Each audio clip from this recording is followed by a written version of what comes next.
Maulaya salli wa sallim daiman abada ala habibika khairil khalqi kulli. Saya seorang ikhwan. Kalau laki-laki ikhwan, kalau perempuan akhwat. Dalam Islam jenis kelamin cuma ada dua, ikhwan dan akhwat. Tak ada wanwat. Ikhwan dan akhwat. Saya ikhwan, berarti laki-laki. Saya ingin nikah, alhamdulillah.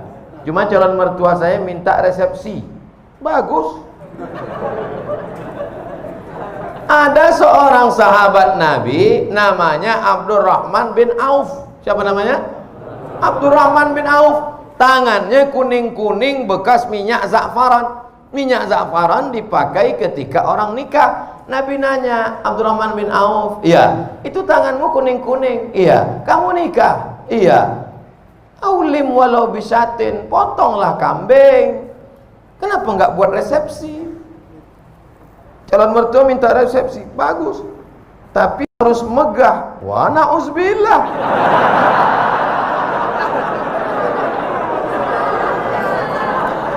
Aulim walau bisatin, buatlah kenduri walaupun hanya motong seekor kambing. Seekor kambing di Arab itu artinya ngundang 10 orang. Karena di Arab itu kalau kambing 1 ekor itu 10 orang. Artinya buatlah kenduri, walimah, resepsi walaupun yang diundang hanya 10 orang, 1 ekor kambing. Karena di sana motong kambingnya. Di sana Mesir motong ayam itu cuma 2 kali potong. 1, 2, 1, 2. Ayam paling kecil 1/4. Bukan seperti kita dimutilasi. Hancur. Makanya orang Arab kalau makan tempat kita lihat, ini kena Hiroshima Nagasaki.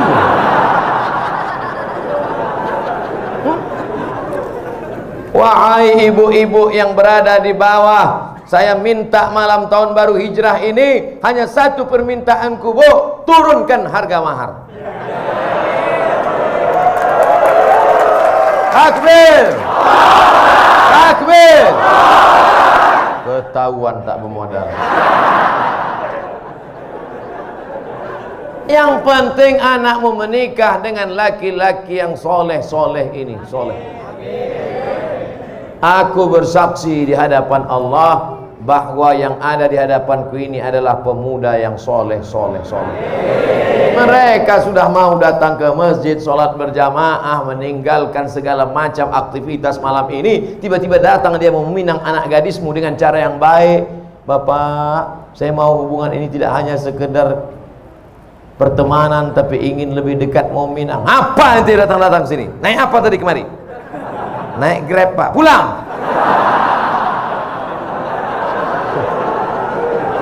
Iyakunu fuqara.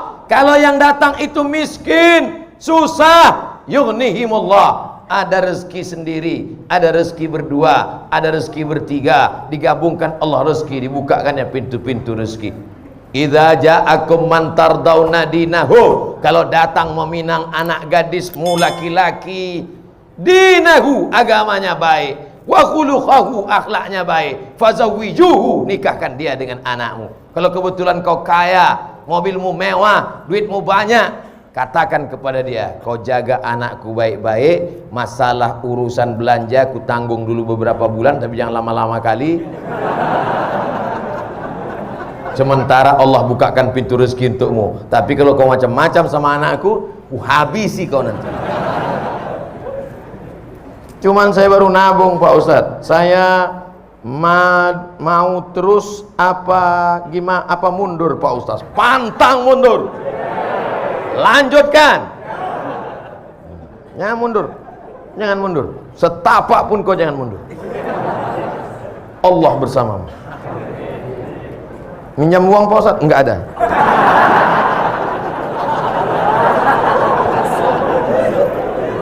Ustadz, saya mau nanya, jika ibu saya menikah lagi dengan laki-laki lain, ayahnya udah meninggal, sekarang dia tinggal sama ibunya, ibunya mau nikah lagi, kira-kira begitu, Apakah saya harus menghormati dan menyayangi bapak baru saya seperti bapak kandung saya, sedangkan kakak-kakak saya melarang saya untuk mendekatinya? Di mana letak salahnya?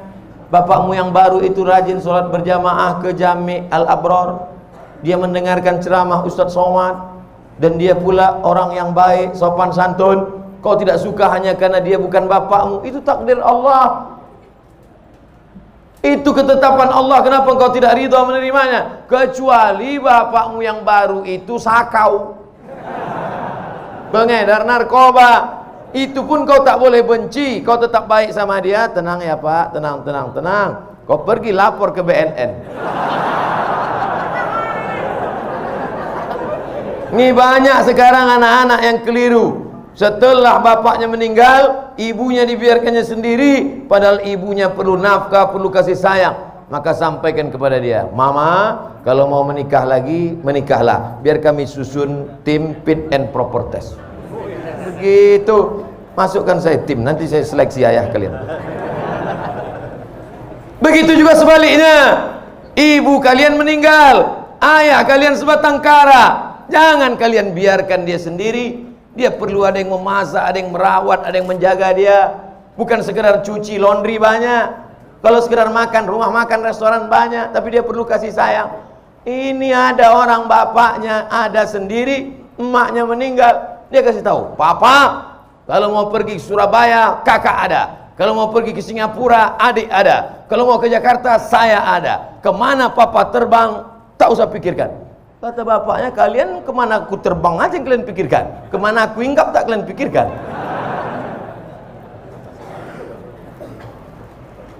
Saya ingin nanya, saya punya saudara. Di saat orang tua kami belum meninggal, sudah meninggalkan wasiat dalam warisan. Tapi sekarang setelah orang tua kami meninggal, saudara kami itu serakah, atau bisa dibilang ingin menguasai warisan yang telah diwariskan kepada saya. Bagaimana tanggapan Ustadz tentang kejadian ini? Lapor ke pengadilan agama. Di sana ada jurusita, di sana ada formulirnya. Nama yang meninggal isi, ahli waris isi, sebutkan semua ahli waris, lalu serahkan ke pengadilan. Nanti keluar, ini dapat sekian, istri dapat 1/8, karena ada anak dapat 1/4, anak laki-laki 2 kali bagian anak perempuan. Dulu ada wasiat tidak boleh lebih dari 1/3 harta. Maka tunjukkan sama dia, bang, kakak, brother, nih jatah saya. Kalau kau macam-macam, ku jebloskan kau ke penjara. Tentu tidak kasar begitu, lembut. Abang, kau dari rahim yang sama dengan aku tak ingin menganiayamu. Aku buat laporan ini bukan karena aku dengki dan marah, tapi karena aku tak ingin kau makan haram. Keras sekali Pak Ustaz. Aku tak ingin kau makan haram.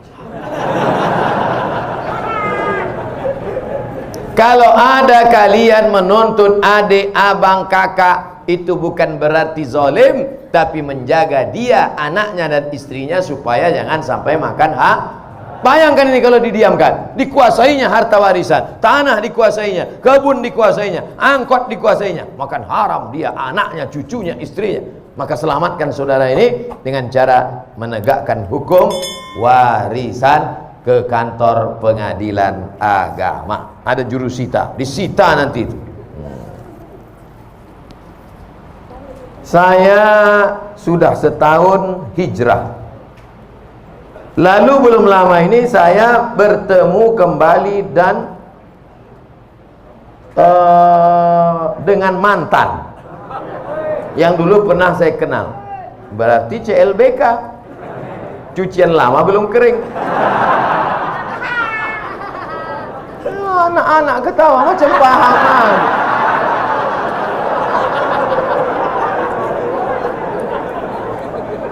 Dan saya melakukan maksiat, astagfirullah. Dulu saat ini saya berusaha untuk kembali meningkatkan iman saya, tapi rasanya sangat berat ujiannya. Apakah saya termasuk munafik Pak Ustadz? Kau terjerumus dalam dosa, maka yang pertama dilakukan adalah taubat nasuha, mandi taubat, sholat sunat taubat, habis itu istighfar.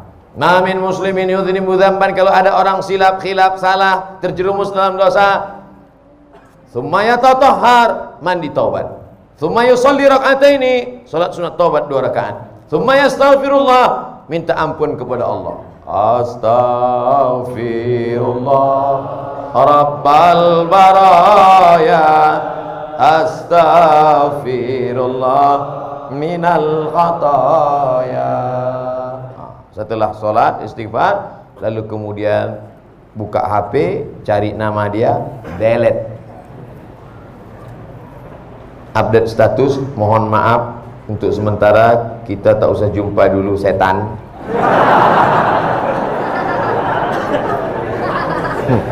Inna syaitana lakum aduun, setan itu musuh bagi kamu, fattakhidhuhu aduwa, jadikan dia sebagai musuh. Setan tidak pernah ngajak selingkuh. Pernah tak setan ngajak? Ayo selingkuh. Tidak. Setan mengajak dari langkah pertama, tukar nomor, kirim WA, ASL please. La tattabi'u khutuwatis syaitan, jangan ikuti langkah-langkah setan, karena setan punya trik, punya tipuan-tipuan. Oleh sebab itu jaga. Adapun engkau, supaya jangan lagi kembali ke mantan, supaya cepatlah cari perempuan solehah, mudah-mudahan menikah tahun ini. Tanggal nggak penting, yang penting tahun. Karena banyak juga orang, kapan nikah? Bulan Mei Ustaz. Tanggalnya tahunnya pun nggak pasti loh. Sebelum berakhir 2019, mudah-mudahan yang sudah mau nikah menikah. Azam, tekad kuat, nikah, istikharah. Kamu kenapa belum juga nikah? Calon saya 2 Pak Ustaz. Sudah istikharah? Sudah Pak Ustaz. Terus mana yang kelihatan? Dua-duanya. Jadi belum putus istikharah. Kalau udah istikharah putus, tinggal 1. Yang lain itu tereliminasi. Apa hukum orang suka zina, mabuk, tapi suka sholat? Man sholatuhu lam tanhahu anil fahsya'i wal munkar. Siapa yang sholatnya tidak mencegah dirinya dari perbuatan keji dan munkar, falam yazdad illa bu'dan, maka dia bukan makin dekat pada Allah, tapi makin jauh. Oleh sebab itu kita mesti menjauhkan dari segala perbuatan ini. Tinggalkan, buat komunitas pemuda hijrah, masyarakat remaja Masjid Jami Al-Abrar, berteman dengan orang-orang baik, ikut maulid, ikut pengajian, jangan lagi terjerumus pada perbuatan ini. Mudah-mudahan Allah membukakan pintu rezeki dan keberkahan. Bagaimana cara agar hijrah kita istiqomah? Pertama, an-nadamu fil qalbi, menyesal dalam hati, wal iqraru bil lisani, diucapkan dengan lidah, astaghfirullah, wal amalu bil arkani, diamalkan dengan anggota tubuh, rajin sholat, rajin pengajian.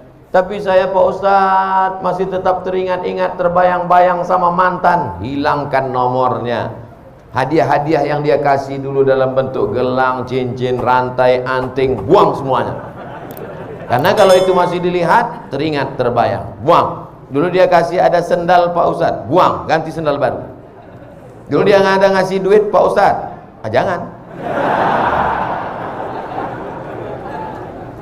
Tempat-tempat yang pernah dikunjungi bersama, kebun, mal, hindari. Segala yang mengingatkan dia, minta pada Allah, ya Allah, lumpuhkan otakku agar tidak mengingat dia kembali. Na'udzubillah, lumpuh betulan. Hilang semua hafalan-hafalan Quran.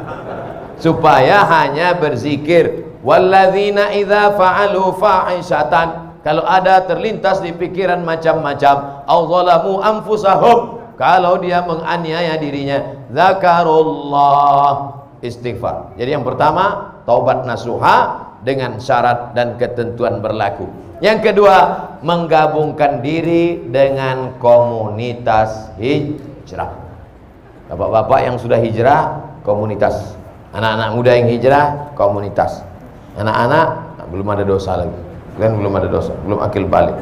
Kalau mau ribut, ributlah sekarang.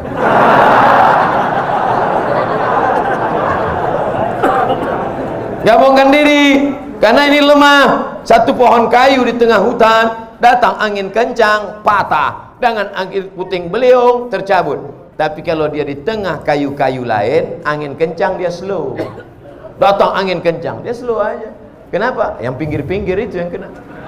Nah, inilah makanya berjamaah. Alaikum bil jamaah. Ini kalau kita ramai begini, setan-setan takut. Paling cuma ngintip-ngintip dari gelap-gelap. Makanya hari raya kurban, Idul Fitri, Idul Adha ramai. Untuk apa? Untuk menguatkan. Ini malam ini tabligh akbar ini ramai begini. Wah, yang selama ini imannya down, melihat orang ramai, bangkit lagi. Takbir! Bangkit dia. Begitu nanti pulang sendirian, lobek. Makanya harus terus pulang tidur. Besok jamaah subuh. Di kampus, di sekolah, di kantor, lagi bangun pengajian. Komunitas FPI, komunitas jamaah, komunitas Born to Ride to Jannah. Geng motor. Kap 70. Mantap.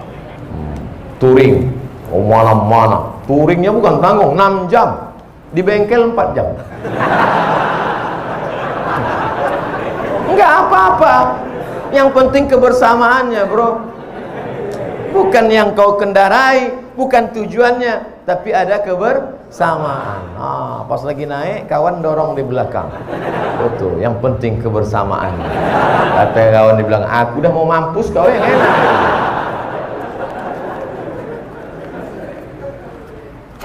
Pertama, menyesal dalam hati, diikrarkan di lidah, diamalkan dengan anggota tubuh, menyesal. Lalu kemudian setelah itu menggabungkan diri dengan komunitas. Yang ketiga, sering-sering ziarah kubur dan ngelihat orang sakit.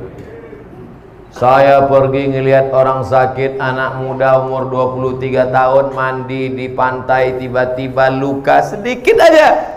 Tiba-tiba Allah beri ujian, dalam waktu 9 bulan kanker kulit dari atas sampai ke bawah. Harus dibawa ke rumah sakit. Perempuan seperti hamil 9 bulan. Ibu sudah berapa lama? Baru 4 bulan. Apa ini? Cancer.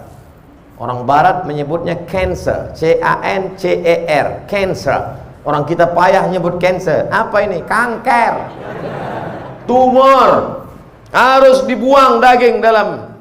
Berapa uang untuk membelah, membedah, membuang daging? 40 juta. Kalau sampai pendarahan masuk ICU, 70 juta. Ya Allah. Satu saudara kita kena kanker mata, hampir sama besar mata dengan kepala, ditutup dengan sapu tangan. Sampai di situ saya disuruh ceramah sama Ustaz Hanan At-Taqi. Silakan Ustaz Somad ceramah. Tak sanggup saya ceramah. Assalamualaikum. Lemas badan saya. Ternyata yang kau hadapi selama ini belum ada apa-apanya, Abdul Somad. Mereka kulitnya, perutnya, matanya, yang satu berlubang leher. Nah, kanker tenggorokan. Jadi yang kau rasakan selama ini belum ada apa-apanya bersama. Kau baru dilaporkan. Kadang kita hidup ini kita merasa kita lah yang paling berat, kita lah yang paling. Ternyata pergilah ke rumah sakit. Pergi. Besok Pak Ustaz, malam ini juga. Pulang dari sini, pergi ke rumah sakit. Kalau security-nya nanya, mau kemana Pak? Jenguk. Ada keluarga yang sakit? Enggak ada. Jadi Bapak mau ngeliat siapa? Semua yang di rumah sakit nih mau kulihat. Siapa yang nyuruh? Nih Ustaz Somad, tonton video ini. Kalian pun jadi security di rumah sakit ini, ambil juga pelajaran. Ceramahi security itu malam ini. Hai security yang bekerja di rumah sakit. Berapa banyak orang sakit yang kalian lihat? Kenapa tak pernah mengingatkan kalian kepada kematian? Hai dokter-dokter, dokter spesialis, kenapa gaji kalian tak kalian sedekahkan? Keluarkan duit. Potong, upload, like and share. Saudara yang dimuliakan Allah Subhanahu wa taala. Apa yang kita cari hidup yang singkat ini kalau bukan mempertahankan iman istiqomah dan amal soleh. Yang disampaikan Ustaz Abdul Somad malam ini hanya sekutil, hanya seupil, hanya segelintir, 0,1% dari kajian Islam. Makanya besok kalau ada kajian Habib, datang. Ada baca kitab, datang. Ada kajian Ustaz, datang. Jangan pikirkan Habib siapa, Ustaz siapa. Yang penting datang majelis ilmu, datang, duduk, dengar, diam. Ngantuknya pun ibadah. Kalau ada kawan di sebelah, ente datang kok tidur. Tidur ini pun ibadah.